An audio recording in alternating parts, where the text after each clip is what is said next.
Hello, Roland Warren here. On Saturday, February 18th, Norma McCorvey died at age 69.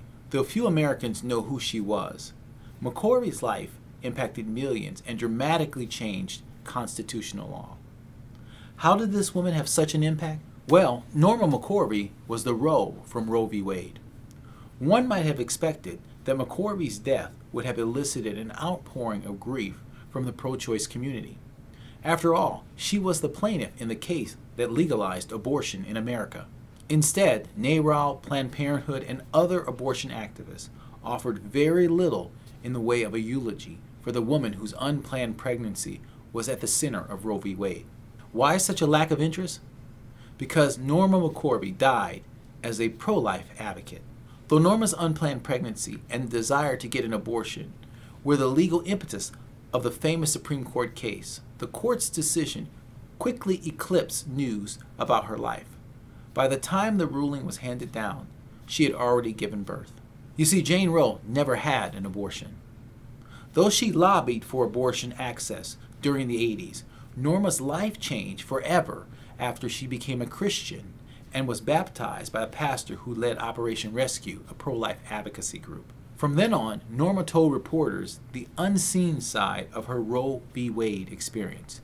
She said that NARAL's attorney, Sarah Weddington, deceived her and used her. Norma regretted ever signing her name to the case and said she felt responsible for the death of 50 million unborn babies. After Norma became pro-life, the pro-choice movement wanted nothing to do with her. Melissa Clement, a formerly pro-choice feminist, shared with Life News what happened when she asked Sarah Weddington about Norma. Weddington's response was telling, and I quote, "She's a stupid piece of white trash. She's pro-life and a Christian. She's a piece of trash. She was stupid when we found her, and she's worse now." End quote. Unfortunately for Norma McCorvey, NARAL's attorneys wanted a Jane Roe more than they wanted to help a young woman facing difficult circumstances. As long as she supported abortion, she could be a spokesperson for feminism and women's rights. But as soon as she turned her back on abortion, she became unfit to speak for the rights of women. This sort of alienation was on full display at the Women's March this past January. Feminists from every walk of life were invited, except those who happened to be pro-life. New Wave feminists, Students for Life America, and others were disinvited and told they could not sponsor the march. The march's official press release stated, and I quote, "The Women's March platform is pro-choice, and that has been our stance from day one.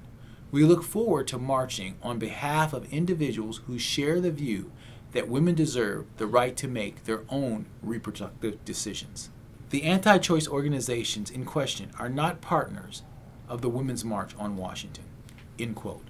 Even a woman's freedom to tell her abortion story often depends on whether her story is good for the pro-choice agenda. For abortion activists, women can #ShoutYourAbortion as long as their experience was positive. However, if a woman is one of the approximately 280,000 women a year who feel their abortion did more harm than good, their stories no longer matter.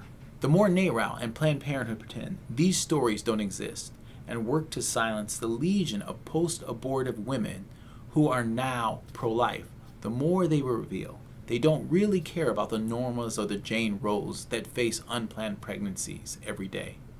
They only care about abortion. This is why I'm so honored to work for an organization like CareNet, where our affiliated pregnancy centers and our pregnancy decision line love women no matter what they believe, what their circumstances are, or what they choose. Our interest is providing them with compassion, hope, and help, and the love of Christ. We want to empower them, not corner them. We want to help them build families, not eliminate families. Amen? Until next time, may God bless you daily as you serve Him faithfully.